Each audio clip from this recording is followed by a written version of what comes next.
భక్సింగ్ గారి టెస్ట్ మనీకి book caption అదే. ఉదయంలో పక్కనే కూర్చొని ఉంటారు, కానీ ఇంత దూరం ఉంటారు.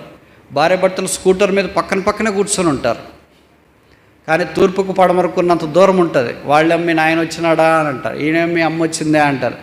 మా అత్త వచ్చిందే అని ఆమె అనదు, మా మామయ్య వచ్చాడా అని ఆయన అంటే దూరం లాంగ్వేజ్. దాన్ని బట్టి తెలుస్తుంది ఎంత దూరం ఉన్నారో.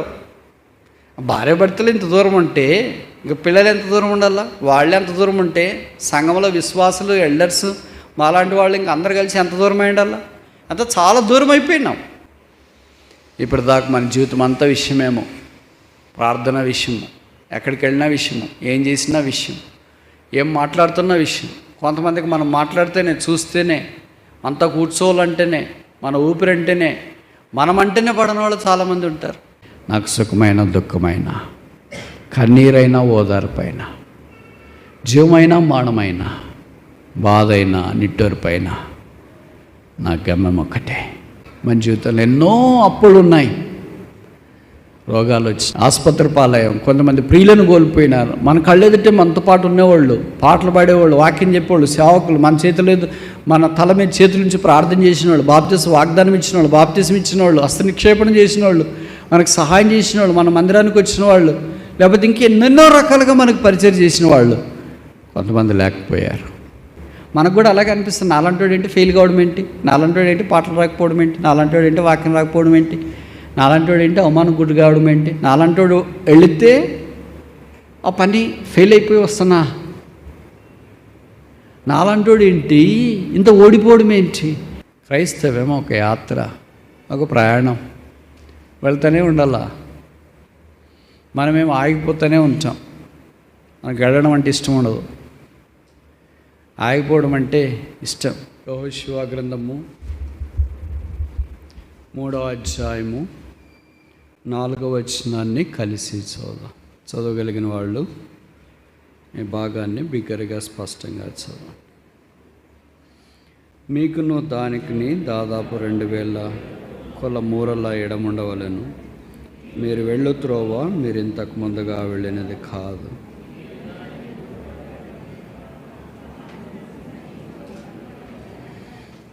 నాలుగవ వచనము ఆఖరి వరుస, మీరు వెళ్ళు త్రోవ మీరు ఇంతకు ముందుగా వెళ్ళినది కాదు. యెహోషువ గ్రంథం ఇశ్రాయేలీల జీవితంలో ఓ నూతన ఒరవడి సృజించింది.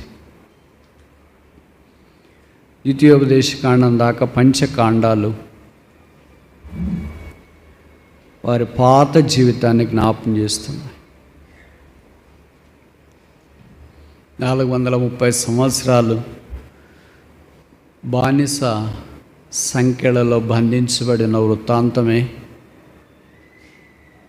4 కాండాలు. అంటే నిర్గమకాండం నుండి ద్వితీయోపదేశ కాండం దాకా ఇంకా అదే చరిత్రే కదా, అదే విషయాలే కదా, అదే బంధకాలే కదా, అదే పనే కదా, అదే యాంత్రిక జీవితమేమి కదా అని ఇశ్రాయేలీయులు మగ్గిపోతూ మూల్గుతూ మొరపెట్టినప్పుడు దేవుడు వారి మూల్గును ఆలకించి మోషేను పంపించి గొర్రెపిల్ల రక్తం ద్వారా విడిపించి విడుదల పొందిన తర్వాత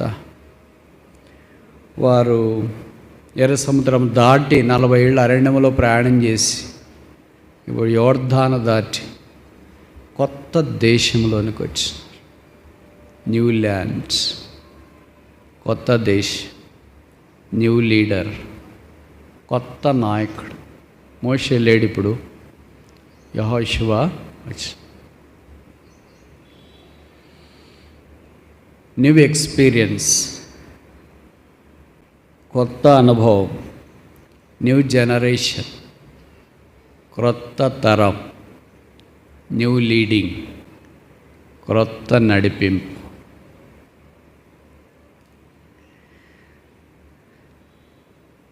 new way of serving God's, దేవుని కొత్తగా సేవించడం. పాతవి గతించి అన్నీ కొత్తవైనాయి. ఎంత మంచి కార్యాలు చేసినా ఏం చేయనట్టుగానే ఉండాలి. కనుక యెహోషువ వచ్చిన తర్వాత మీరు వెళ్ళు త్రోవ. క్రైస్తవేమో ఒక యాత్ర, ఒక ప్రయాణం, వెళ్తూనే ఉండాలా. మనమేమో ఆగిపోతూనే ఉంటాం. మనకు వెళ్ళడం అంటే ఇష్టం ఉండదు, ఆగిపోవడం అంటే ఇష్టం. అందుకే ఇశ్రాయేల్ గురించి చెప్పబడింది, ఇశ్రాయేలు అక్కడ నిలిచిరి, అక్కడ దిగిరి. అదే సమయంలో వారిని గురించి ఒక మంచి మాట కూడా రాసిన, అక్కడి నుండి సాగిపోయిరి, అక్కడి నుండి ప్రయాణమైపోయిరి. ఇక ఈ రెండు చేయాల నాణ్యానికి రెండు వైపులో ఎలాగుంటుందో అలాగ ప్రభు ఆగమన్నప్పుడు ఆగాల, ప్రభు సాగిపోమన్నప్పుడు సాగిపోవాలి. అది క్రైస్తవ యాత్ర. కానీ మనం ఏం చేస్తామంటే ఆపోజిట్గా చేస్తాం. మనకు ఆపోజిట్గా చేయడం అంటే చాలా ఇష్టం కదా. ఆగిపోమన్నప్పుడు ఏం చేస్తాం? సాగిపోతాం. సాగిపోమన్నప్పుడు ఏం చేస్తాం? ఆగిపోతాం. ఇది మన ఒరవడి. యెహోషువ ద్వారా దేవుడు వారికి ఇచ్చే సందేశం ఏంటంటే, మీరు వెళ్ళు త్రోవ. ఇంతకుముందు వెళ్ళింది, ఇంతకుముందు ఎన్నేళ్ళు వెళ్ళారు? 40 సంవత్సరాలు. ఎక్కడ ప్రయాణం చేశారు? అరణ్యంలో ప్రయాణం చేశారు, అక్కడే తిరిగారు. ఇప్పుడు అరణ్యం కాదు, ఇప్పుడు పట్టణాలు. ఇప్పుడు మోషే నాయకత్వం కాదు, యెహోషువ నాయకత్వం. ఇంతకుముందు ఎలాగ నడిపించబడ్డారంటే మేఘమ్మ ద్వారా. మేఘం ఎక్కడ ఆగితే అక్కడ ఆగారు, మేఘం ఎక్కడ ఎత్తబడితే అక్కడ సాగిపోయారు. ఇప్పుడు అలాగ లేదు. ఇప్పుడు మేఘానికి బదులు ఇంకోటి వచ్చింది, అడ్వాన్స్డ్ టెక్నాలజీ, మందస్సం. ఈ మందస్సము ఎక్కడ ఆగితే అక్కడ ఆగాల, ఎక్కడికి వెళితే అక్కడికి వెళ్ళాలి. కనుక మందస్సము ముందు నడుస్తుంటే వాళ్ళు వెనక నడవాలి. మందస్సము సమీపింప రాదు. పాత నిబంధనలో ఆ మందస్సములో దేవుని సన్నిధి కనిపిస్తుంది. ఇప్పుడు కొత్త నిబంధనలో ఆ మందస్సమే యేసుక్రీస్తు ప్రభు. Christ is the ark of God. కనుక ఇప్పుడు కొత్త నిబంధనలో ఉన్న మనము దీన్ని బట్టి నడవట్లేదు, మేఘాన్ని బట్టి, మందసాన్ని బట్టి. యేసు ప్రభు ద్వారా మనకు అనుగ్రహించబడిన పరిశుద్ధాత్మ దేవుని ద్వారా. ఎందరైతే దేవుని ఆత్మ ద్వారా నడిపించబడతారో వారు దేవుని కుమారులు. రోమా 8:14. So we are led by the spirit of God. దేవుని ఆత్మ ద్వారా ఇప్పుడు మనము నడిపించబడుతూ ఉన్నాం. కనుక ఈ త్రోవ కొత్తది. ఎలాగుంటుంది పరిస్థితి? బట్స్ ఎ న్యూ వే, కొత్త మార్గం. ఇంతకుముందు వెళ్ళిన మార్గము కాదు. ఇంతకుముందు ఎప్పుడు అలాంటి మార్గం కొంటే వెళ్ళలేదు. ఇప్పుడు మనం దాన్ని గుర్తుపట్టాలి. వాళ్ళని పాత నిబంధనలో నడిపించింది దేవుని మందస్సం అని చూసిన. మెట్టికి ఏమైతే నేను యెహోషువ అంటే యేసుక్రీస్తు అని అర్థం. God is my salvation. యెహోవాయే నా రక్షణ. నాకు తెలిసి బైబిల్లో 9 మంది యెహోషువాలు ఉన్నారు. There are 9 జాషువాస్. ఏ యెహోషువ పేరు మీద పుస్తకం లేదు. ఏ యెహోషువ ఇంత గొప్ప యెహోషువ కాదు. యెహోషువ మోషే తర్వాత నాయకత్వం తీసుకోలేదు. ఏ యెహోషువ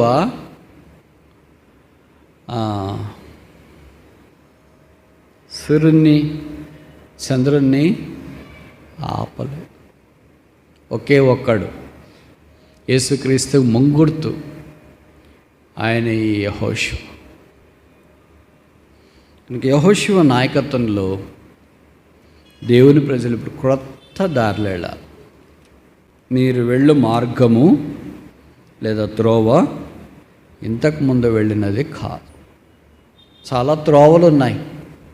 యెషయాలో చెప్పాడు, అరణ్యములో నేను మీకు త్రోవ కలగ చేసేదను. కనుక యేసు ప్రభువు ఆ త్రోవను మనకు చూపించాలనుకోరు. త్రోవ ఎవరికి కావాలా? ఎవరు ఆ త్రోవ? యోహాను 14:6 నేనే మార్గం. కనుక క్రైస్ట్ ఈజ్ ద వే. యేసుప్రభువే త్రోవ, యేసుప్రభువే మార్గం. యేసుప్రభు వారికి వెలపట్ట మార్గం లేదు. అందుకే 32:8 కీర్తనలో చెప్పబడింది, నేను నీకు ఆలోచన చెప్పేదను, నీవు నడవలసిన విషయాల్లో చెప్పబడింది. ఇదే త్రోవ, దీనిలో నడవడనే శబ్దము మీ చెవులకు వినబడ. ఆ త్రోవ ఎవరు? ఆ త్రోవ? యేసుక్రీస్తు ప్రభు. Christ is the way for a Christian. క్రైస్తవుడు నడిచే మార్గం యేసుక్రీస్తు ప్రభు. కనుక ఈ మందసము పాత నిబంధనలో ఇశ్రాయేలు నడిపించింది. యెహోషువ గ్రంథము 4వ అధ్యాయము 19వ వచనం. Book of Jashuva chapter 4 verse 19. యెహోషువ 4:19.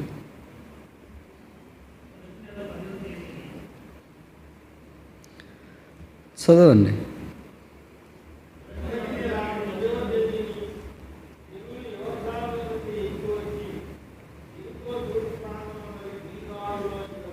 చాలు. గిల్గాలులో దిగగా.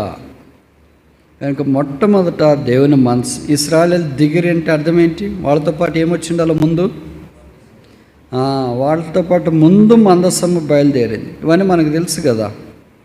3:15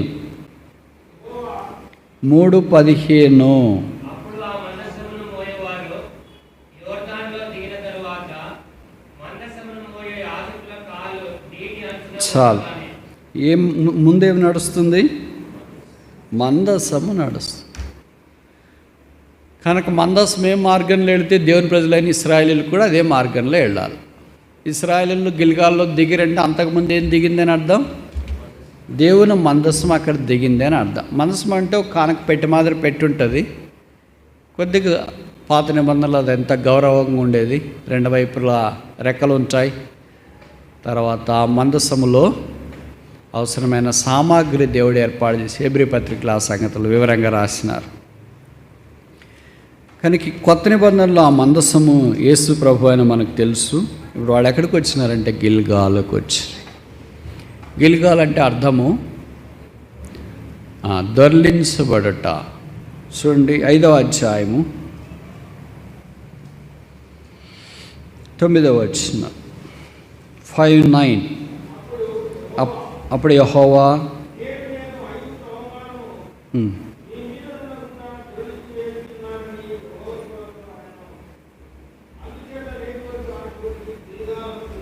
గిల్గాలను ఒకటేసి తెలుగు బైబిల్ కింద రాశారు. ఏమని? దొరలించిన, రోల్డ్ అవే. ఐగుప్తు అవమానము దొరలించబడింది. కనుక ఇశ్రాయేలీలు యోర్దాను దాటిన తర్వాత మొట్టమొదట దిగిన స్థలము గిల్గాల్. So గిల్గాల్ is not exactly the name of a town, it's the place where they ఎన్క్యాంప్డ్. గిల్గాల్ అనేది ఒక పట్టణం కాదు, ఖాళీ మైదానం. వాళ్ళు దిగినారంటే అర్థం ఏంటి? ఖాళీగా ఉంటేనే అక్కడ దిగుతారు. దారాను పోయి యాత్రికులు వాళ్ళు ఇది అమ్ముకునేవాళ్ళు ఎక్కడన్నా ఖాళీ స్థలం ఉంటే అక్కడే దిగి అక్కడ గుడారాలు వేసుకున్నట్లు ఖాళీ స్థలం ఉంటే అక్కడ దిగి అక్కడ గుడారం వేసుకున్నారు. దానికి గిల్గాల్ అని పేరు పెట్టి. కొత్త నిబంధనలో గిల్గాల్ అనే మాట లేదు. ఎందుకు? గిల్గాలే యేసు సిలువ, అదే గొల్గాతా.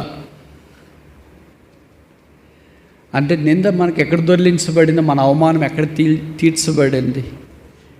ప్రభు ఎక్కడ మనం సున్నతి చేశాడు? ప్రభు మన పాత జీవితాన్ని ఎక్కడ తీసివేసి కొత్త జీవితంలోనే ప్రవేశించాడు? ఎవడైనా క్రీస్తునందున ఏడవాడు నూతన సృష్టి, పాత గతించినదిగో సమస్తమును కొత్తవాయి. అక్కడున్న ఇప్పుడు దొంగ ఏమయ్యాడు? కుడివైపున ఉన్న దొంగ పరలోక రాజ్యంలో ప్రవేశించినాడు. నింద దొర్లించబడింది. దొంగ అనే పేరు అందరికీ అందరికీ ఆయన గురించి పరిచయమైన పేరు. కానీ ప్రభు అన్నాడు, నేడు నీవు నాతో కూడా పరదైసులో ఉందో. A dacoit entered into a divinely presence. That is the new testament ark of God. కొత్త నిబంధన మందసం యొక్క విలువది. ఇప్పుడు పాత నిబంధన మందసంలో ఏమని చెప్పినారు? మనం ఇందాక చదివాం, యెహోషువ 3, దేవుని మందసమునకు సమీపముగా ముట్టకూడదు అంట. ఇప్పుడు కొత్త నిబంధనకు వచ్చిన తర్వాత ఎంత ఆశ్చర్యకరమైన సంగతి! దేవుని మందసమైన యేసుక్రీస్తు ప్రభువారు మన కొరకే సిలువ వేయబడినప్పుడు కుడివైపున వేలాడదీయబడిన దొంగ యేసు, పాత నిబంధనలో మందసము ద్వారా దేవుడు మాట్లాడినాడు. మనకు తెలుసు కదా, సంఖ్యాకాండం 7లో చెప్పబడింది, సాక్ష్యపు మందసములో నుండి యెహోవా మాటలు మోషే వినెను. ఇప్పుడు కొత్త నిబంధనలో దొంగ మందసంతో మాట్లాడుతున్నాడు. What a contrasting situation it is. పాత నిబంధనలో మనిషి దేవుడితో మాట్లాడాలంటే భయం. మోషే ఒక్కడే మాట్లాడేది, మిగతా వాళ్ళంతా మాట్లాడటానికి లేదు. ఇప్పుడు కొత్త నిబంధనకు వచ్చిన తర్వాత ఎవరు మాట్లాడుతున్నారు? ఎవరు? మోషేలు కాదు, అహరోనులు కాదు, యెహోషువలు కాదు. ఎవరు మాట్లాడుతున్నారు? ఎవరు? దొంగలు మాట్లాడుతున్నారు. ఎవరు? సమరయ స్త్రీ లాంటి వాళ్ళు మాట్లాడుతున్నారు. అయ్యా, మేము నీళ్ళు ఇస్తే మీరు తాగుతారా? ఎవరు మాట్లాడుతున్నారు? దయ్యాలు పట్టినాడు, సేనా దయ్యం పట్టినాడు. దావీదు కుమారుడా, మాతో మీకు ఏమి పని? భర్తమే గుడ్డోడు మాట్లాడుతున్నాడు. ఏమని? దావీదు కుమారుడా నన్ను కరడు. పాత నిబంధనలు అలాగ మాట్లాడటానికి లేదు, మందసంతో తాకటానికి లేదు, దగ్గరికి వెళ్ళటానికి లేదు. ఇప్పుడు రక్తస్రావం చేత బాధపడుతున్న స్త్రీ వచ్చి యేసుప్రభు యొక్క వస్త్రపు చెంగును తాకి. ఇప్పుడు కొత్త నిబంధన, పాత నిబంధనలో మనం ఏం చూసాం ఇందాక యెహోషువ 3లో, మందసమును సమీపించకూడదని అంటే, ఇప్పుడు కొత్త నిబంధనకు వచ్చిన తర్వాత మందసమే మన మధ్యలో నడిచినాడు. Christ dwelt among us. మన మధ్యలో నివసించినాడు, మన మధ్యలో సంచరించినాడు, మన కొరికే సిలువ మీదకి వెళ్ళాడు, మన కొరికే రక్తం కార్చినాడు. పాపులమైన మనకు పాత నిబంధన ప్రకారం ఏంటి? ఎవరో మోషే లాంటి వాళ్ళు మాట్లాడితే మిగతా మనమంతా 6 లక్షల కాల్బలం ఏం కావాలా? ఇప్పుడు కొత్త నిబంధనలు అలా కాదు. పక్కనున్న కుడివైపునున్న దొంగ మాట్లాడినాడు, రోమా సైనికులు మాట్లాడినాడు, దారెంబడి పోయేవాళ్ళు మాట్లాడుతూ వచ్చినారు, స్త్రీలు మాట్లాడినారు, పురుషులు మాట్లాడినారు, దొంగలు మాట్లాడినారు, కుష్ఠరోగులు మాట్లాడినారు. కుష్ఠరోగులు కూడా కేకలేసినారు, దయ్యం పట్టిన వాడు కేకలేసినాడు. ఆహా, దేవుని మహాభాగ్యము ఎంత గొప్పది! మందసమును ముట్టకూడని దశలో నుండి ఇప్పుడు మందసంతో మాట్లాడే దశలోనికి మనం వచ్చినాం. అది యేసుక్రీస్తు ప్రభులో మనకు కలిగిన భాగ్యం. ఆ కారణం చేత నికోదేము లాంటి మతనిష్ట కలిగిన వాడు మాట్లాడటానికి వచ్చినాడు. సమరయ స్త్రీలాగా ఊరంతా ఇబ్బంది పడుతున్న ఆ స్త్రీకి కూడా మాట్లాడటానికి వచ్చింది. 38 ఏళ్ల నుండి ఎవరు బాగు చేయలేకుండా ఆ కోనేరు దగ్గర స్వస్థత కొరకు ఎదురు చూస్తున్న వాడు కూడా ప్రభుతో మాట్లాడుతూ వచ్చినాడు. అలాగ వాక్యం అంతట్లో మనం గమనించిన ఎంత సామాన్యమైన వ్యక్తి కూడా ఇప్పుడు మోషే వినెను కాదు, మోషే కంటే గొప్పవాడు వినెను. ఆహా, దేవుని బుద్ధి జ్ఞాన బాహుళ్యములు ఎంత గొప్పవి! అందుకే గుడ్డివాని ప్రార్థన విన్నాడు, సమరయ స్త్రీ మొర విన్నాడు, కుడివైపున ఉన్న దొంగ ప్రార్థన కూడా విన్నాడు. అందుకే నేడు నీవు నాతో కూడా పరదైసులో ఉంది. ఇంత సమీపం చేతులు చాపితే, నువ్వు మాట్లాడితే దూరం యేసుప్రభుని అక్కడ సిలువ వేశారు. ఈ దొంగని ఎల్బీ నగర్లో వేసినారు, యేసుప్రభుని దిల్షుక్ నగర్లో వేసినారు, ఇంకొక దొంగని ఎక్కడో నాకు పేర్లు గచ్చిపోలీలో వేసినారు. మాట్లాడితే ఎలాగనిపిస్తుంది?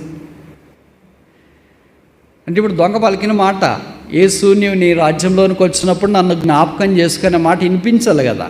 ఆడేబుల్ డిస్టెన్స్, డెసిబుల్ సౌండ్ అక్కడ దాకా చేరేటట్లు ఉండాలా. లేకపోతే ఇంకోసారి చెప్పు, మామూలుగా మనం ఫోన్లో మాట్లాడుతుంటే వినపడట్లేదు, బయటకు వచ్చి మాట్లాడు. వినపడట్లేదు, వాళ్ళని మెచ్చుకో. వినపడట్లేదు, మిద్ది మీదకి వచ్చి మాట్లాడు అని చెప్తానే ఉంటామే. ఆ సిలువ బాధలోన వినపడట్లేదు, ఇంకోసారి చెప్పు అంటాడు. యేసు ప్రభు ఒక్కసారికే విన్నాడు. మనం ఫోన్లు తీస్తే ఒక్కసారికి అనిపిస్తుందా? అట్లా అనిపించదు. నాకు తెలిసి నేను చాలామంది బ్రదర్ క్లియర్గా లేదు, ఇంకోసారి చెప్పండి. వినిపించలేదు, మొదట వినిపించింది, తర్వాత వినిపించలేదు, తర్వాత వినిపించింది, మొదట వినిపించలేదు. ఇలాగ ఎన్నో మనకు కాంప్లికేషన్స్ ఉంటాయి. దొంగ చేసిన చిన్న మాట యేసు ప్రభు వారికి వినపడే డెసిబుల్ సౌండ్ డిస్టెన్స్లో ప్రాబ్లం. అంటే ఒక పాపి వేసే కేక వినపడే అంత దగ్గరలో పాపుల రక్షకుడని యేసున్నాడు. చాలా విషయాలు వాయిదా వేయి. మొబైల్ కొనుక్కోవాలంటే వాయిదా వేస్తావా? ఆఫర్లు ఉన్నాయి, ఇప్పుడే పోదాం, ఆఫర్ అయిపోతుందంట. బట్టలు కొనుక్కోవాలంటే వాయిదా వేస్తావా? ఇప్పుడే ఆఫర్లు ఉన్నాయి, మళ్ళీ ఆఫర్ అయిపోతుందంట. ఇంట్లో డిషెస్ కొనుక్కోవాలనుకో ఆఫర్లు ఇస్తున్నారంట, ఇప్పుడు పోతే మళ్ళీ తర్వాత దొరకవు అని ప్రతిదానికి ఆఫర్ల కొరకు ఎగబాడుతుంటావే, కొనుక్కొని వస్తున్నావే. నీకు కాకుండా ఇంట్లో వాళ్ళకి కూడా కొంటున్నావే, మీ ఆయనకి, మీ ఆవిడకి, మీ చెల్లికి, మీ అక్కకి, మీ తమ్ముడికి, వాళ్ళకి కూడా లేవు, నేనే తీసుకొని వస్తాను, కొనుక్కొని వస్తున్నావే. రక్షణ శిలువ ద్వారా మనిషినికి దేవుడిచ్చే ఆఫర్. ఇది కూడా అయిపోతుంది ఒకరోజు. ఏ రోజు? నువ్వు చనిపోతే ఆ రోజుకి అయిపోద్ది. చనిపోకుండా ప్రభు రాకడొస్తే ఆ రోజుకి ఆఫర్ ఖతం, కేల్ ఖతం. ఆఫర్ ముగించబడక మునిపే ప్రభు అని యేసునందు విశ్వాసం ఉంచు. ఇప్పుడు నువ్వు నీ ఇంటి వారిను రక్షణ పొందదు. కానీ గిల్గాలు నింద దొర్లించబడు, అవమానం దొర్లించబడదు. దొంగలు దైవ సాన్నిధ్యాన్ని చేరుతున్నారు. లోకం చేత నిరాకరించబడిన వారు పాపుల రక్షకుని సమీపిస్తున్నారు. దయ్యాలు పట్టిన వాడు స్వస్థితుడై కూర్చుంటున్నాడు. 38 ఏళ్ల నుండి ఎవడు బాగు చేయలేని వాడు యేసుక్రీస్తు ప్రభువారు బాగు చేయటానికి వచ్చిన. కనుక నీ జీవితంలో కూడా ఇప్పటిదాకా ఎవ్వరు బాగు చేయలేరు అని అనుకున్నావేమో. అది వాస్తవం కూడా ఏమో. ఒక్కడే బాగు చేసేది. చూడు, మీ దగ్గర ఏదైనా మంచిది ఉంటుంది, యాపిల్ ఫోన్ ఉందనుకో, లాక్ అయింది, అన్లాక్ కాలేదు, ఎక్కడికి వెళ్ళాలా? చెట్టు కింద పెట్టుకుని దగ్గరికి అంత వెళ్తే కాదు. యాపిల్ దానికి రిలేటెడ్ వాళ్ళే చేస్తారు. ఎందుకది? కంపెనీ. వాళ్ళు చెట్టు కింద పెట్టుకున్న వాళ్ళు, గుట్టు కింద పెట్టుకున్న వాళ్ళ దగ్గరికి పోదామని పోయినా అప్పుడు పని చేస్తున్నట్లున్నా ఇప్పుడు బాగా పని చేస్తుంది, ఇప్పుడు ఓపెన్ అయిపోయింది పని. నువ్వు బస్సు ఎక్కి మళ్ళీ ఇంటికి వచ్చేలోకి మళ్ళీ లాక్ అయింటుంది. అలాగే మనల్ని తయారు చేసిన దేవుడు యేసుక్రీస్తు, ఆయనే మనల్ని అన్లాక్ చేస్తాడు, ఆయనే మనల్ని అన్బాక్స్ చేస్తాడు, ఆయనే మనల్ని ఆశీర్వదిస్తాడు, ఆయన మన పాపాల కడికి శుద్ధీకరిస్తాడు, ఆయనే మనల్ని పరలోక రాజ్యంలో ప్రవేశపెడతాడు. కానీ ప్రభువునందు విశ్వాసం ఉంచి రక్షణ పొంది ఆశీర్వాదంలోనికి రావాలని కోరబడుతుంది. అందుకే యెహోషువ జీవితంలో అంత ప్రజలతో కొత్తదనం మాత్రమే కాకుండా జీవితం అంతా కొత్తదనంగా అనిపిస్తుంది. Where there is a cross there is a newness of life. ఎక్కడ సిలువ ఉంటుందో అక్కడ జీవితం నూతనత్వం ఉంటుంది. Where there is no cross there is no newness. ఎక్కడ సిలువ లేదో అక్కడ కొత్తదనం లేదు. ఇప్పుడు కొత్త నిబంధనకు వచ్చిన తర్వాత గిల్గాలు ఎందుకు కనిపించట్లేదు? యేసు ప్రభువే మన కొరకు గిల్గాలు. ఆయనే మన రక్షకుడు, ఆయనే మన విమోచకుడు, ఆయనే మన నింద దొర్లించిన. So no more Gilgal is required. ఇప్పుడు మన గిల్గాల్ అవసరము లేదు. అందుకని యేసు ప్రభువును వద్దకు వచ్చు వారికి ఆయన క్షమాపణ ఉచితంగా సిద్ధపరుస్తుంది. గిల్గాల్ అనే మాట బైబిల్లో మొదట ద్వితీయోపదేశకాండము 11వ అధ్యాయం, Deuteronomy chapter 11 verse 30, 11:30. ద్వితీయోపదేశకాండము 11వ అధ్యాయము 30వ వచనం.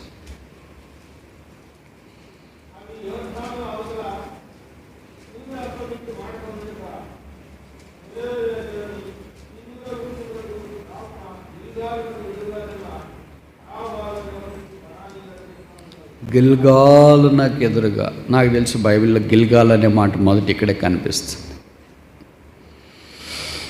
ఆ తర్వాత ఇంక యెహోషువ గ్రంథము, సమూయేలు మొదటి గ్రంథాల్లో ఎక్కువ సార్లు కనిపిస్తుంది. ఇప్పుడు మీరు అనుమతిస్తే గిల్గాలు జ్ఞాపం చేసే 5 విషయాలు వాక్యంను ఆధారం చేసుకొని మనం పరిగెరుకోవటానికి ప్రయత్నం చేస్తాం. మొదటిది యెహోషువ 5వ అధ్యాయం 9వ వచనంలో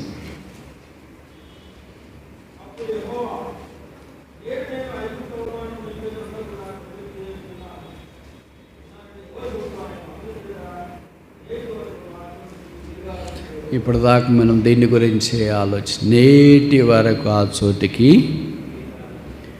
కనుక నేటికి దొర్లించబడట అనేది మనం చూస్తాం. కనుక గిల్గాల్ speaks of rolling out of our reproach, మన నింద తీసివేయబడింది. రిప్రోచ్ రోల్డ్ అవే, రోల్డ్ అవే, రోల్డ్ అవే అని ఇంగ్లీష్లో ఒక పాట కూడా ఉంటుంది అనుకో. ఇప్పుడు తీసివేయబడింది కనుక ఏమైంది? 10వ వచనం యెహోషువ 5:10.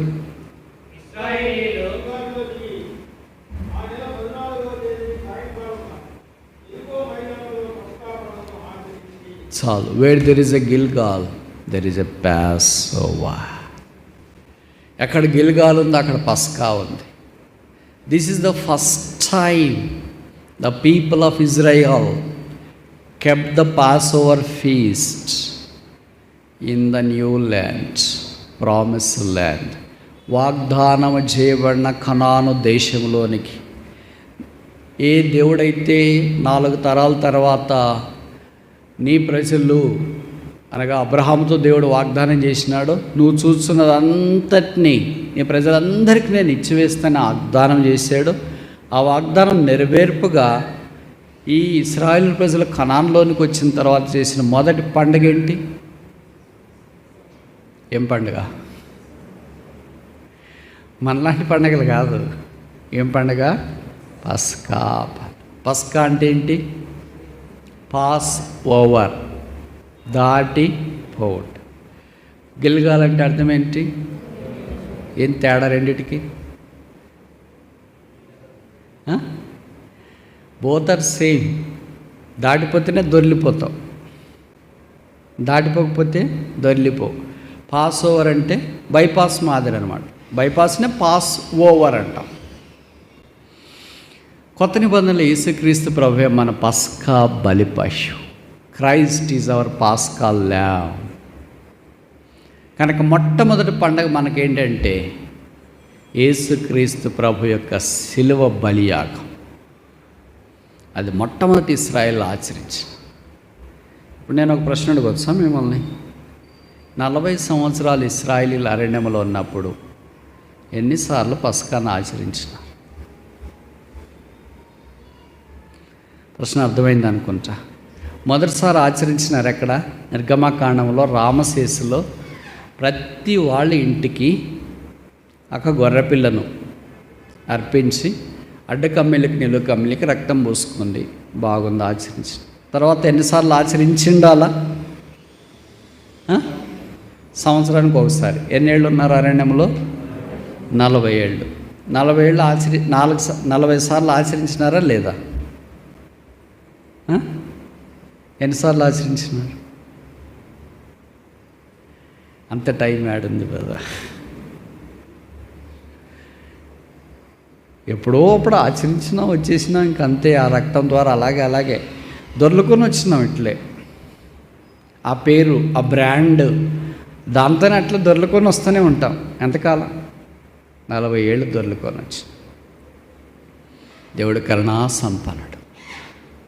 ఇప్పుడు మొట్టమొదటి వాళ్ళు చేసిన పని ఏంటంటే పస్కాను ఆచరించడం. A new land, new feast, new people, new place, new method, new food, కొత్త ఆహారం.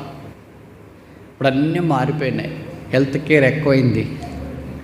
అందుకనే ఇప్పుడు వారు కొత్త సంగతి అనుభవించే జీవితంలోనికి వచ్చి యేసుక్రీస్తు ప్రభువుని విశ్వాసం ఉంచిన తర్వాత కూడా అంత మారుతుంది.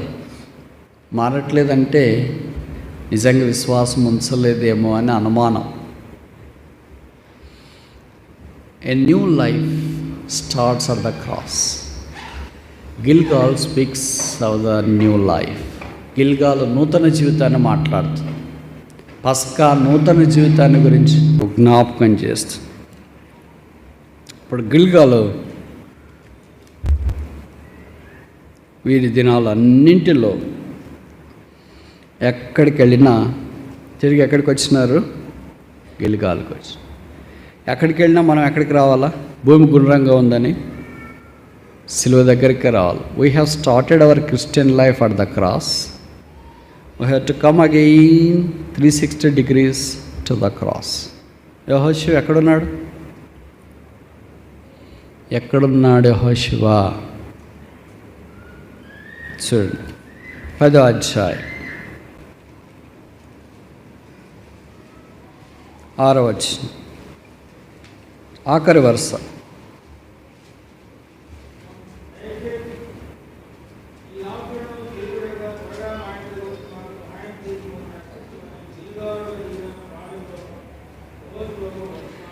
గిల్గాలులో దిగిన పాలెములో యెహోషువ ఎక్కడున్నాడు? 15వ వచనం.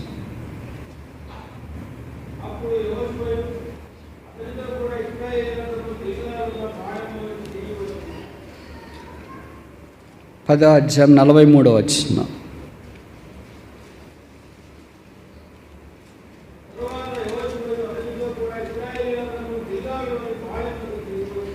పద్నాలుగో అధ్యాయం 6వ వచనం.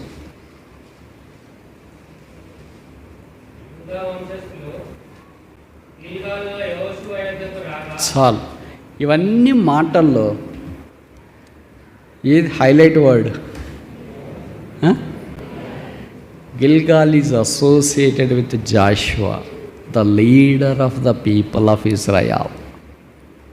అంటే యెహోషువ ఏం వదలలేదు? గిల్గాల్ వదల. ఏ పరిస్థితి అయినా ప్రజలు ఎక్కడికి వచ్చినారు? తిరిగి వచ్చిరి. ఈ మాట ఆలకించారు. తిరిగి వచ్చిరి. ఎప్పుడు తిరిగి వచ్చినారంట? మన మాదిరి అన్ని పరిస్థితులన్నీ ప్రతికూలంగా ఉన్నప్పుడు తిరిగి వచ్చినారంటే పర్వాలేదు. హాయిలో ఓడిపోయినప్పుడు తిరిగి వచ్చినారంటే ఓకే, గన్షాట్కి వచ్చింటారులే అనుకోవచ్చు. 6000 సంవత్సరాల బైబిల్ చరిత్రలో జరగని సంఘటన జరిగినా కూడా ఎక్కడికి వచ్చినారు? ఇది సాధ్యమేనా? మనకైతుందా? మన పరీక్ష పాస్ అయ్యి మంచి ర్యాంక్ వచ్చింది అనుకో, వస్తామా? చెప్పరేంటి? ఇప్పుడు వాళ్ళు 10వ అధ్యాయం అంతా అదే. వాళ్ళు సూర్యుడిని చంద్రుని యెహోషువ ఆపినాడు. బైబిల్లో రాయబడింది, దేవుడు ఒక నరుని మనవి వినిన ఆ దినం వంటి దినము అంతకుముందు కానీ తర్వాత కానీ లేదు. అప్పుడు ఎక్కడికి వచ్చినారు వాళ్ళు? అది ఇప్పుడు చదివింది 10వ అధ్యాయం. నేను ఇప్పుడు చెప్పిన మాట 14-15 చదవండి. యెహోషువ 10:14-15.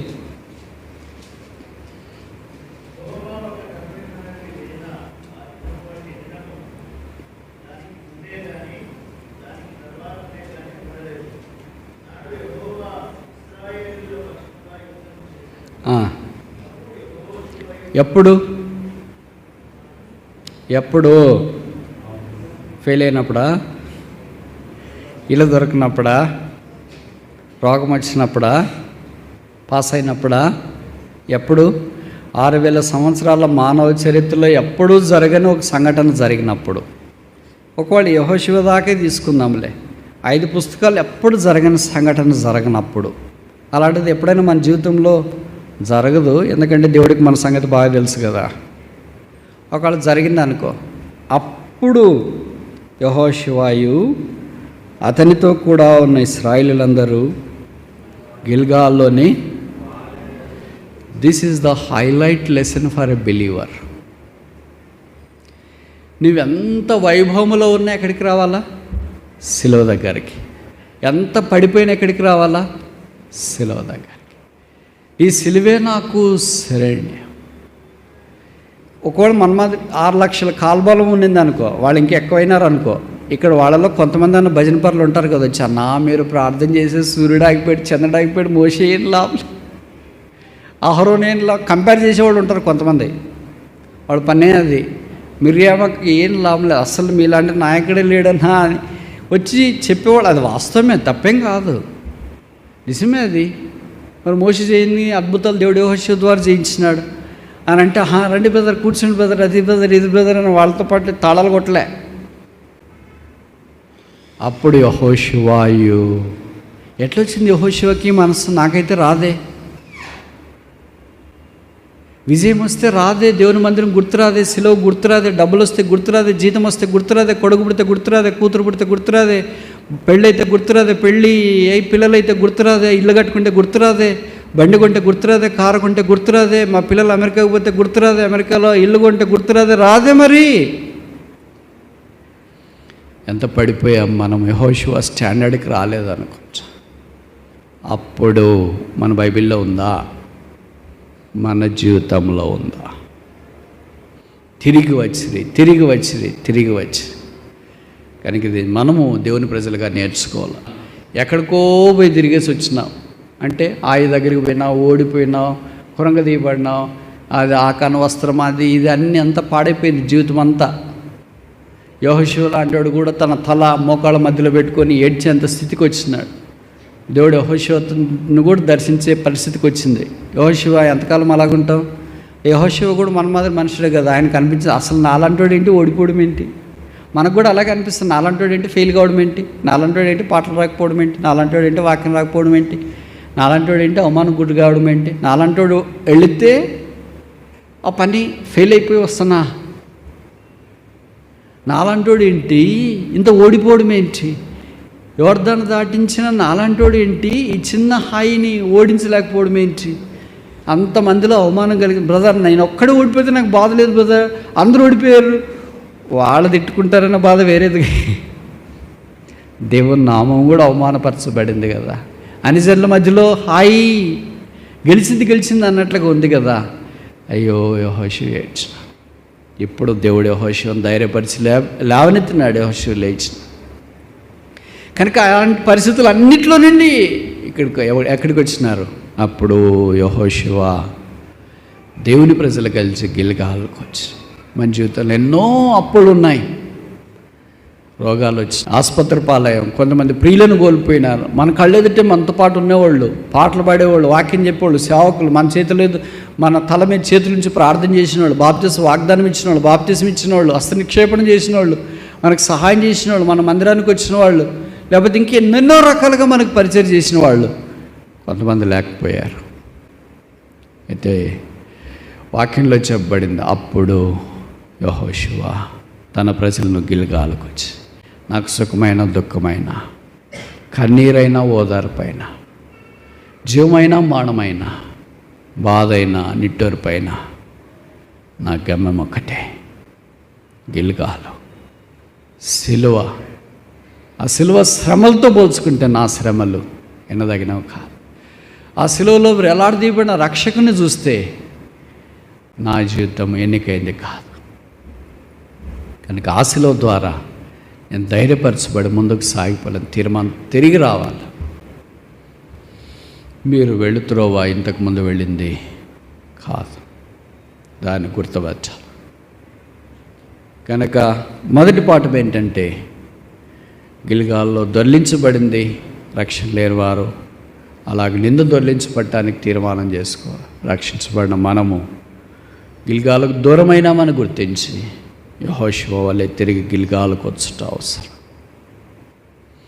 రెండవది చూస్తామా? సమూయేలు మొదటి గ్రంథం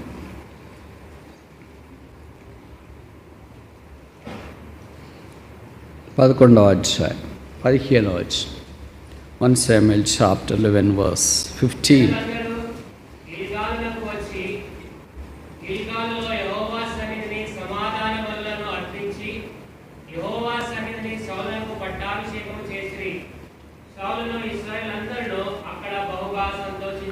ఎక్కడ? Gilgal is a place of rejoicing. It's not only a place of rolling out. Reproach was rolled out. గిల్గాల్ అంటే మన నింద దొర్లించబడ్డం మాత్రమే కాకుండా it's a place of rejoicing. ప్రజలందరూ గిల్గాలకు వచ్చి సౌలుకు పట్టాభిషేకం చేయబడిన స్థలం. మనకు కూడా పట్టాభిషేకం ఏమని అభిషేకం? ఏమని అభిషేకం? రాజులైన యాజక సమూహం. ఎక్కడ చేశారు? సిలువ దగ్గర. గిల్గాల్లో సౌలుకి ఎలాగ చేశారు? మనకది చేయటానికి ప్రజలు ఉండకపోవచ్చు, ఈ భౌతిక గిల్గాలు ఉండకపోవచ్చు, ఈ సౌలు ఉండకపోవచ్చు. ఇదిగో సౌలు కంటే గొప్పవాడు. ఈయన బెన్యామీను గోత్రికుడు, మనకైతే దావీదు గోత్రికులని యేసుక్రీస్తు. పాపలమైన మనం యేసుప్రభు నా పాపాలు క్షమించని వచ్చిన వెంటనే యేసుప్రభు ఆయన రక్తం చేత మన పాపాలన్నీ కడిగి పరిశుద్ధపరిచి ఇప్పుడు ఏం చేశాడు? దేవుని పిల్లలు రాజులైన యాజక సమూహం. కనుక ఇప్పుడు ఏం కలిగింది? భక్సింగ్ గారి టెస్ట్ మనకి బుక్ క్యాప్షన్ అదే, చెప్పన సఖ్యమును మహిమాయుక్తమైన సంతోషం, joy unspeakable full of glory. అది శిలువ ద్వారా సాధ్యమైంది. మనకు సిద్ధపరచబడిన ఈ రాజరికం సౌలుకి ఎంతకాలం? 40 ఏళ్ళు. తర్వాత ఏం కావాలా? చనిపోవడం, లేకపోతే సింహాసనం వదిలేసి రావాలి. ఇప్పుడు మనకు 40 ఏళ్ళే కాదు, ఎన్ని ఏళ్ళు? 1000 ఏండ్ల పరిపాలనలో తర్వాత సగాకాలం, యుగాయుగ. ఇన్ని రోజులు రాజుగా ఎవరినారు పెడతారండి? ఎక్కడన్నా మీరు చూసారా? ఒక టర్మ్ ఇస్తారు మన ఇండియాలోనైతే 5 ఏళ్ళు, సెకండ్ టర్మ్ ఇస్తారు ఇంకొక 5 ఏళ్ళు, థర్డ్ టర్మ్ ఇస్తారు ఇంకొక 5 ఏళ్ళు. తర్వాత ఏం జరుగుతుందో నాకంటే చరిత్ర తెలిసిన వాళ్ళకు బాగుపరిచి, నువ్వు సత్యదాకా నువ్వే రాజుగా ఉండు. చనిపోయిన తర్వాత 1000 ఏళ్ళ పరిపాలనలో నువ్వే రాజు, నిత్యత్వంలో కూడా నువ్వే రాజు. ఈ రాజ పట్టాభిషేకం చేయటానికి ఇక్కడంతా ప్రజలంతా చేరి వచ్చినారు. మనకు పట్టాభిషేకం చేస్తుండగా పరలోక సైన్య సమూహం దేవదూతలంతా చూసిన, వీళ్ళకా? ఈ అమ్మాయికి మిస్ యూనివర్స్ కిరీటమా, ఈ అబ్బాయికి మిస్టర్ యూనివర్స్ కిరీటమా, వీళ్ళకి పెట్టారు. అయ్యా ఎంత తక్కువ అడుగున్నారు, అసలు చూడబుద్ధి కావట్లేదు. దేవదూతల బహుశా అలాగ అనుకోవచ్చేమో, కానీ యేసుక్రీస్తు ప్రభు రక్తం చేత ఒక్కసారిగా పైనుండి కింద దాకా కడగబడిన వెంటనే దేవుని పిల్లలు, కుమారులు, కుమార్తెలు అయిపోయారు దేవుని సన్నిధిలో. ఇప్పుడు రాజు పిల్లలు అయిపోతే రాజు తర్వాత ఆటోమేటిక్గా ఎవరు వస్తారు? రాజు పిల్లలే. అలాగే యేసుక్రీస్తు ప్రభుతో పాటు మనం పరిపాలించబడే భాగ్యములోనికి తీసుకురావచ్చు. కనుక గిల్గాల్ is a place of rejoicing. మూడవది చూస్తామా? 1 సమూయేలు 13వ అధ్యాయం 14వ వచనం. 1 Samuel chapter 13 verse 14.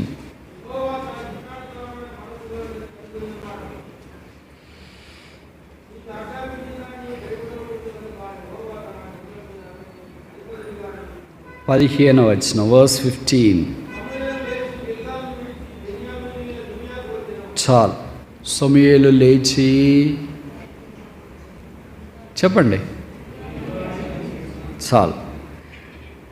11వ అధ్యాయంలో గిల్గాల్లో ఎవరు రాజుగా అయ్యారు? సౌలు. ఎవరు సమక్షంలో? 13వ అధ్యాయంలో ఏం జరిగింది? The same person who was elected as a king was dethroned.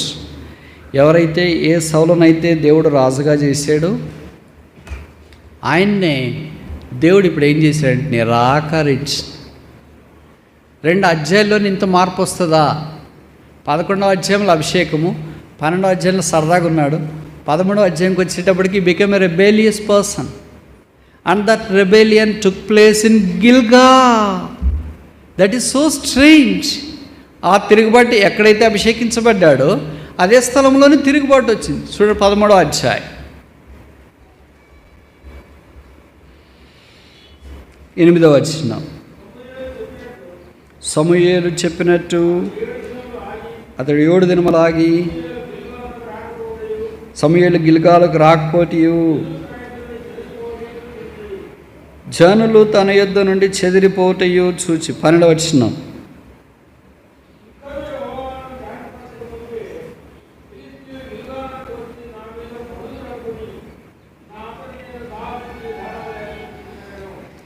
సౌలు చేసిన ఈ అవిధేయత పని ఎక్కడ? సౌలు అభిషేకించబడింది ఎక్కడ?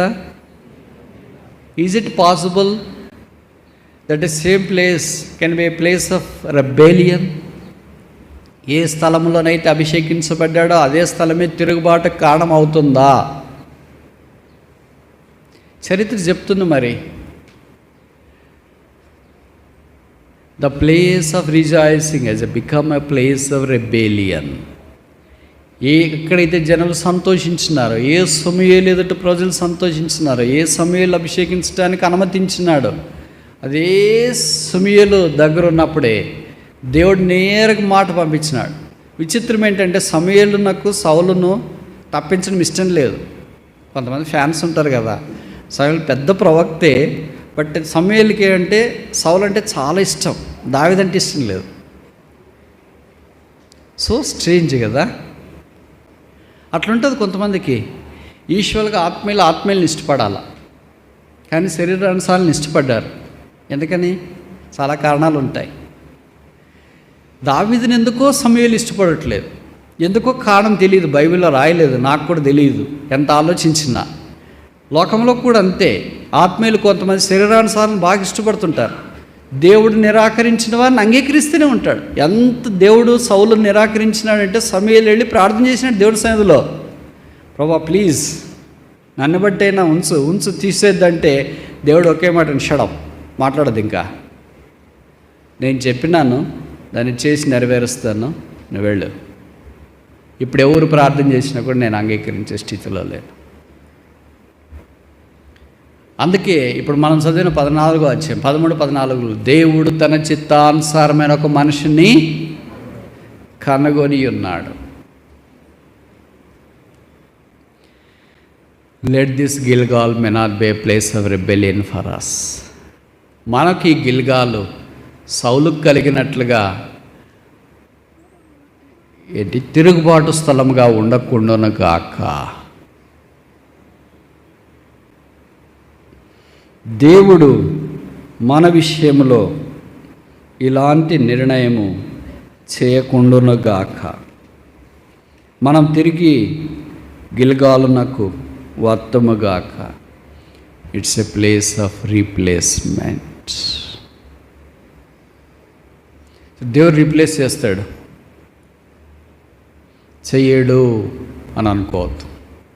If not Jayaraj X will come, if not X Y will come, if not Saul David will come, if not Samuel somebody will come. సౌలు లేకపోతే దావీదు వస్తాడు, సమూయేల్ లేకపోతే ఇంకోళ్ళు వస్తారు, జయరాజు లేకపోతే ఇంకోళ్ళు వస్తారు, ఎక్స్ లేకపోతే వై వస్తారు, వై లేకపోతే జెడ్ వస్తారు. 24 ఉన్నాయి ఆల్ఫాబెట్స్, అంతేనా? 26 అనుకో. తెలుగులో అయితే 50+ ఉన్నాయనుకో. ఇలాగ రకరకాల భాషలో రకరకాల ఆల్ఫాబెట్స్ ఉండొచ్చు. వస్తారు ఒకళ్ళు లేకపోతే ఒకళ్ళు. ఈ అక్షరమాలలోనే ఇన్నుంటే దేవుని ఆప్షన్లు ఇంకా ఉండవు. మనమేమనుకుంటామంటే దేవుడు నన్ను తీసేయలేడు, ఇంకా ఒకసారి చేశాడుగా 40 ఏళ్ళు వెళ్తా. ఏలినాడు సౌలు, ఏం లాభం ఉంది? ఎవరికి ఉపయోగము? ఎవరికి క్షేమము? ఎవరికి మేలు? ఎవరికి లాభం? చివరికి తన కుటుంబాన్ని కూడా బాగు చేసుకోలేకపోయాడు. ఈ దినాల్లో నాయకుల కంటే ఘోరంగా ఉన్నాయి. ఈ దినాల్లో నాయకుల కన్నా వాళ్ళు చనిపోయేటప్పటికే, వాళ్ళు దిగేటప్పటికే ఎంతో చూసుకొని దిగుతారు, కానీ అది కూడా చూసుకొని దిగలేకపోయాడు. చాలా విషాదకరమైన సంగతి. కనుక గిల్గాలు 3 విషయాలు చూసిన. మొదటిది ఏంటి? ఏ ప్లేస్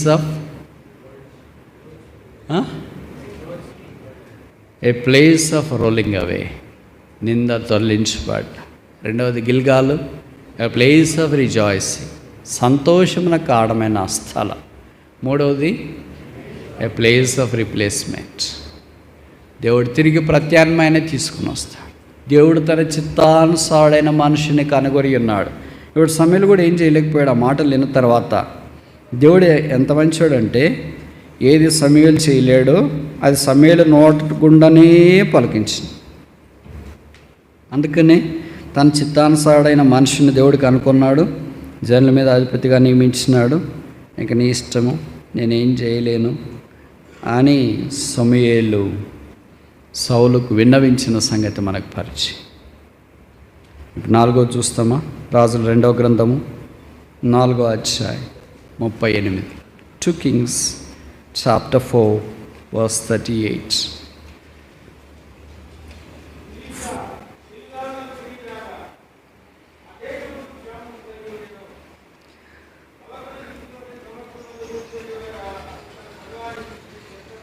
ఓకే, రాజుల 2వ గ్రంథము 4:38లో ఎలీషా గిల్గాలునకు తిరిగి రాగా దేశమందు క్షామము కలిగించను. తర్వాత జరిగిన సంగతి మనకు తెలుసు. పెద్ద కొండ పొయ్యి మీద పెట్టి మంచి కూర వంట చేసినారు వెజిటేరియన్. కూరాకులు ఏరుటకు పొలంలోనికి పోయి వేరే ద్రాక్ష చెట్టును చూసి గుణమెరగక తీగలు తెంపి ఒడినిండా కోసుకొని వచ్చి మంచి మండలాంటి టైప్ వెళ్ళు. మంచిది చెడేది కూర ఏం తెలియదు. కొంతమంది బీరకాయ కూర చేస్తారు, చేదు కూడా దాంట్లో వేస్తారు. వంకాయ కూర చేస్తారు, చేదు కూడా దాంట్లో దోసకాయ కూర చేస్తారు. దాని చేదు కూడా అయ్యో తెలియదే చేదు. ఒకటే చేదు చేస్తే అంతా ఏమైపోతుంది? చేదు అయిపోతుంది. అలాగే తెలియదే అని వాళ్ళు తలస్తూ వచ్చి. ఇప్పుడు జరిగిన సంగతి ఏంటంటే శిష్యులు రుచి చూచి దైవజనుడా కుండలో విషమున్నదని కేకలు వేసిరి, తినకుండా మానరి. ఇప్పుడు గిల్గాలులోనే ఎంత ప్రేమ విందు ఉండవలసిన దగ్గర ఇక విషముతో విందు ఉంది. అయితే అక్కడ ప్రవక్త ఎలీషా ఉన్నాడు కనుక ఆయన ఏం చెప్పాడంటే కొద్ది పిండి తీసుకురమ్మనగా వారు తేగా కుండలో దాన్ని వేసి జనులు భోజనం చేయుటకు వడ్డించడం చెప్పాను. వడ్డింపగా కుండలో మరి ఏ జబ్బు అంటే ఏమని అర్థం? 40 వచనం కుండలో ఏముంది? 41 వచనం కుండలో ఏముంది? జబ్బు అంటే ఏంటి?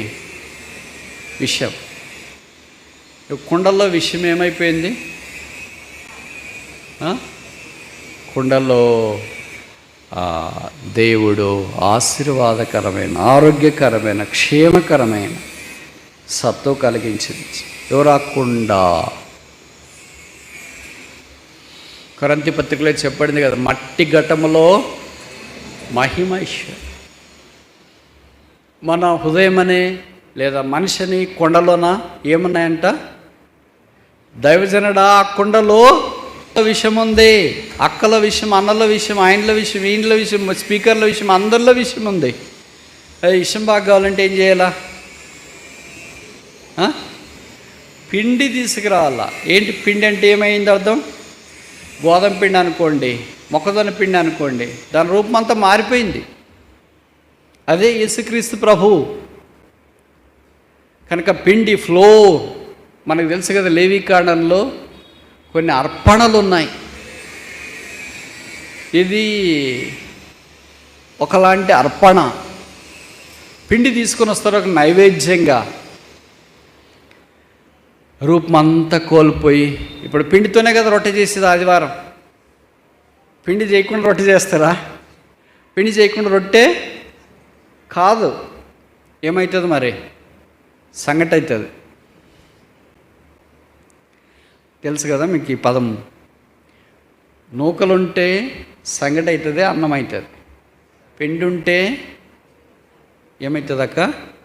రొట్టె, కేక్. అంటే అందరికీ అందుబాటులోనికి వస్తుంది. దాని రూపాన్ని కోల్పోతుంది, దాని యొక్క ఐడెంటిటీ కోల్పోతుంది. అందరికీ ఇవ్వాల్సిన టేస్ట్, రుచి అది ఇస్తుంది. ఆ కుండలో ఉన్న విషయాన్ని, ఆ కుండలో ఉన్న జబ్బును, ఆ కుండలో ఉన్న అనారోగ్యాన్ని తీసివేసి ఆ కుండ అనేకులకు ఆహారము కలిగే కుండగా మట్టి ఘటంలో మహిమైశ్వర్యం ఉంచుట కొరకాయి మన కొరకై శిలువలో పిండిగా చేయబడిన యేసుక్రీస్తు ప్రభు గోధుమ గింజ భూమిలో పడి చస్తే తప్ప అది ఎలాగ ఫలించదో అలాగే మన ప్రభువారు కూడా మన కొరకై చనిపోయి సమాధి చేయబడి తిరిగి లేపబడడం ద్వారా ఆయన పరలోకపు గోధుమ గింజగా దంచబడి పిండిగా చేయబడి మన కొరకై సిద్ధపరిచిన ఆ విందులో ఆ పిండివి పూర్తిగా మార్చేసి, ఎంత ఆశ్చర్యకరమైన అద్భుతకరమైన సంగతిని దేవుడు ఇక్కడ మనకు జ్ఞాపకం చేస్తున్నాడు. గిల్గాల్ is a place of restoration. విషాన్ని విందుగా మార్చే స్థలం గిల్గాల్. ఇప్పటిదాకా మన జీవితం అంతా విషయమేమో, ప్రార్థన విషయము, ఎక్కడికి వెళ్ళినా విషయము, ఏం చేసినా విషయం, ఏం మాట్లాడుతున్న విషయం. కొంతమందికి మనం మాట్లాడితేనే, చూస్తేనే, అంతా కూర్చోవాలంటేనే, మన ఊపిరంటేనే, మనమంటేనే పడని వాళ్ళు చాలామంది ఉంటారు. We have many force than fans. ఇది మీ విషయంలో వాస్తవం కాకపోవచ్చేమో, కానీ నా విషయంలో ఇది 100% వాస్తవం. I have many force than fans. అంటే అభిమానుల కంటే శత్రువులు ఎక్కువ. శత్రువులు అంటే కత్తి పట్టుకొని రారు, మళ్ళీ అట్లా వచ్చి పోట్లాడవచ్చు. బైబిల్ పట్టుకొని వస్తారు. అన్నా, ఈ శత్రువు అనేది మనకు తెలియదు కనుక అంత చక్కగా బైబిల్ పట్టుకొని వచ్చి జిఎస్లో వచ్చి బ్యాగ్ తగిలేసుకొని వస్తే శత్రువు అని ఎలాగనుకుంటా. ప్రభుకు స్తోత్రాలు. ఈ విషయాన్ని ఆయనే మార్చేస్తాడు. కనుక ఇప్పుడు మన జీవితాలను, నా కుండల్లో కూడా విషయం ఉంది, మా ఇంట్లో కూడా విషయం ఉంది, మేము చేరి వచ్చే స్థానిక సంఘములో కూడా విషయం ఉంది. ఇది మేము మార్చుకోలేము, విషయాన్ని మనం తీసేసుకోలేము. దీన్ని బాగు చేయాలంటే ఏం కావాలా? పిండి కావాలి. ఇంకేది దీన్ని బాగు చేయలేదు. ఆ యేసుక్రీస్తు ప్రభు అనే గోధుమ పిండితో మమ్మల్ని బాగుచ్చి 5వ దాకా చూసి ముగిస్తామా? నెహెమ్యా చాప్టర్ 12 verse 29. నెహెమ్యా 12:29.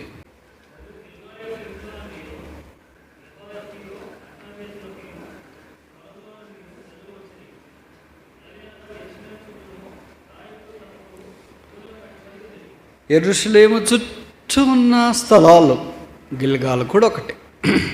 గిల్గాల్ యొక్క ఇంటిలో నుండి జనులు వచ్చిరి. 27వ వచనము దీనికి మనకు కొంత అర్థాన్ని తెలియజేస్తుంది. నెహెమ్యా 12:27.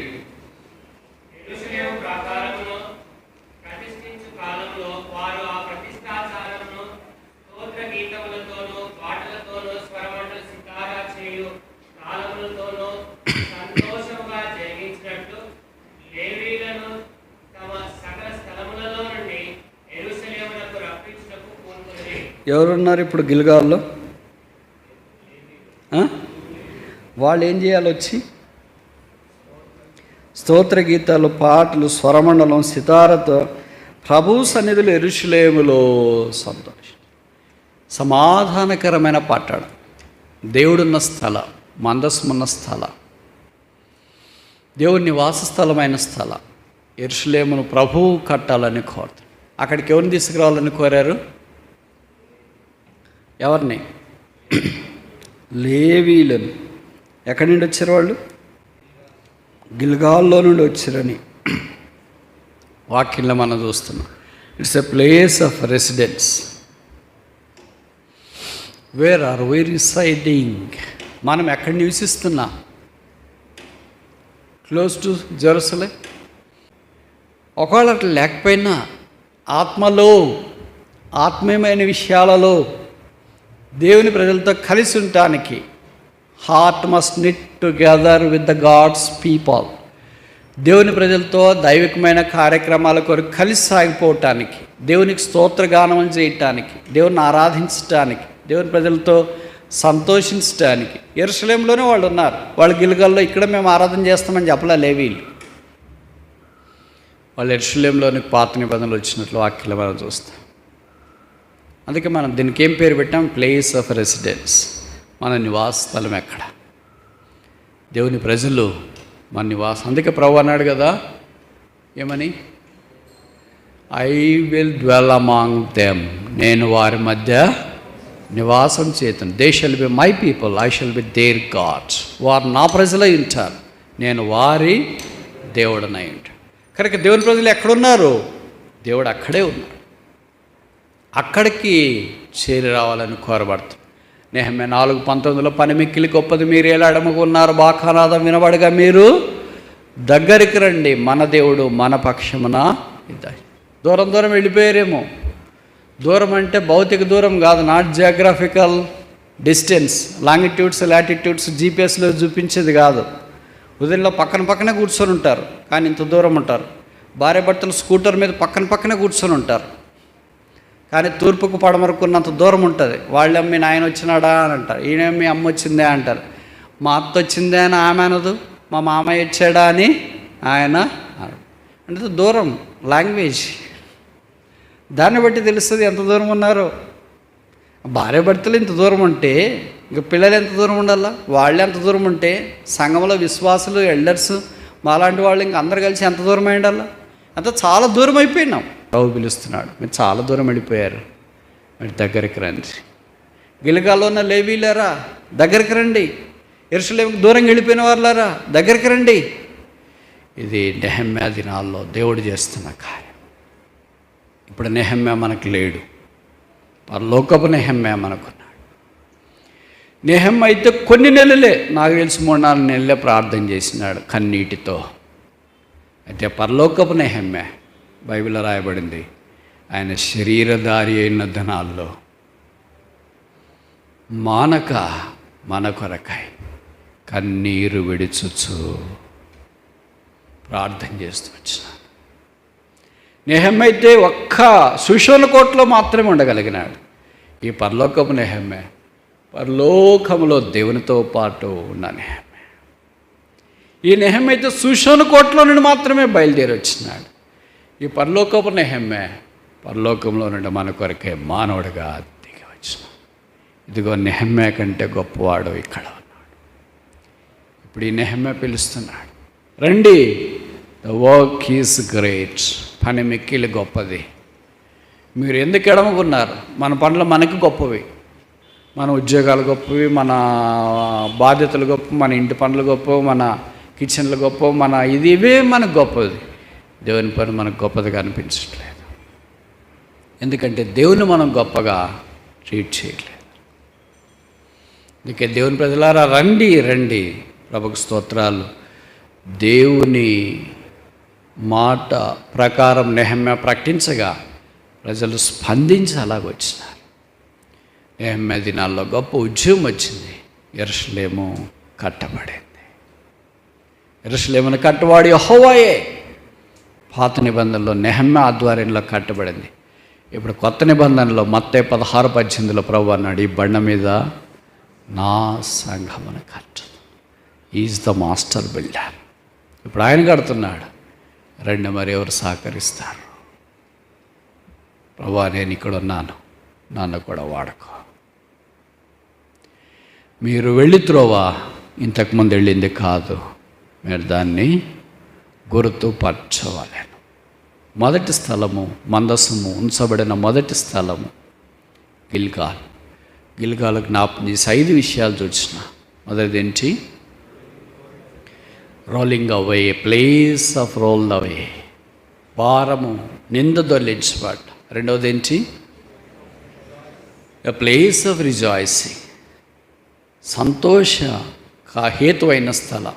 మూడవది ఏంటి? ఏ ప్లేస్ ఆఫ్ రీప్లేస్మెంట్, ప్రతిష్ఠించాలంటే రీప్లేస్ చేసినారు, మార్చినారు, బదులుగా తీసుకొని రాబట్టి. నాలుగవది ఏంటి? ఏ ప్లేస్ ఆఫ్ రెస్టరేషన్, తిరిగి సమకూర్చబడే స్థలం. ఐదవది ఆఖరిది ఏ ప్లేస్ ఆఫ్ రెసిడెన్స్, నివాసం ఉండే స్థలం. ముగించక మునుపు ఈ గిల్గాల్ జ్ఞాపకం చేసి 5 విషయాల్లో మనం ఎక్కడున్నాం. మీలాంటి బోధకులు వస్తుంటారు పోతుంటారు బ్రదర్, అందరూ వస్తుంటాం పోతుంటాం. హృదయంలో నిలిచిండే కార్యం, నా హృదయంలో ఏమైనా మార్పు తీసుకొని వచ్చిందా? ప్రభా, నేను సిలువకు దూరంగా ఉన్నా, గిల్గాలకు దూరంగా ఉన్నా, ఇంకా నిందలో ఉన్నా, ఇంకా సంతోషం లేకుండా జీవిస్తున్నాను, ఇంకా రీప్లేస్మెంట్ అనుభవంలోనికి రాలేకుండానే జీవిస్తున్నాను, ఇంకా సమకూర్పులోనికి రాలేదు, ఇంకా నీ సిలువ దగ్గరే నా గుడారం వేసుకుంటాననే అనుభవంలోనికి నేను రాలేకపోతున్నా. నన్ను తిరిగి సమకూర్చు.